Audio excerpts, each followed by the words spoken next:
हिरण्यवर्णामिति बीजं तां सोऽस्मितामिति शक्तिः तामावजातवेद इति कीलकं श्रीमहालक्ष्मीप्रीत्यर्थे पाठे विनियोगः।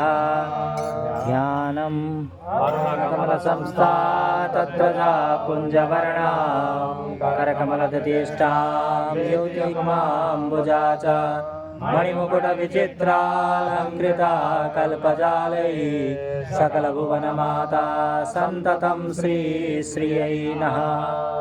श्रीगुरुभ्यो नमः। हरि ओम्।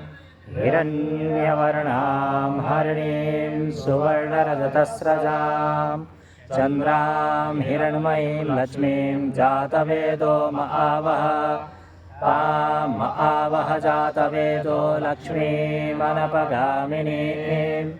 यस्यां हिरण्यं विन्देयं गामस्वं पुरुषानहम् अश्वपूर्वां रथमध्यां हस्तिनादप्रमोदिनी श्रियं देवीमुपह्वये श्रीर्मा देवी जुषताम् तां सोऽस्मितां हिरण्यप्राकारामात्रां ज्वलन्तीं तृप्तां तर्पयन्तीं पद्मे स्थितां पद्मवर्णां तामिहोपह्वये श्रियं चन्द्रां प्रभासां यशसा ज्वलन्तीं श्रियं लोके देवदुष्टामुदारां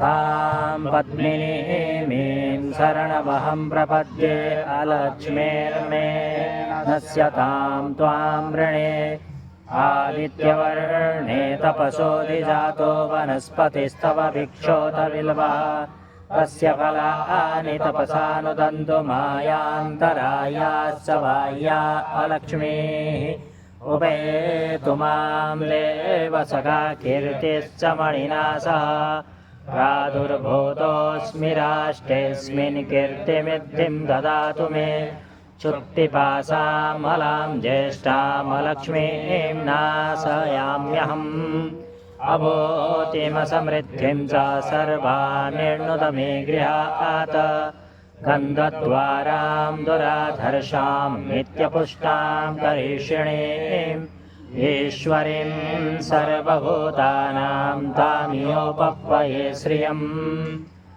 सकाममाकोतिं वाचः सत्यमसे महीं पशूनां रूप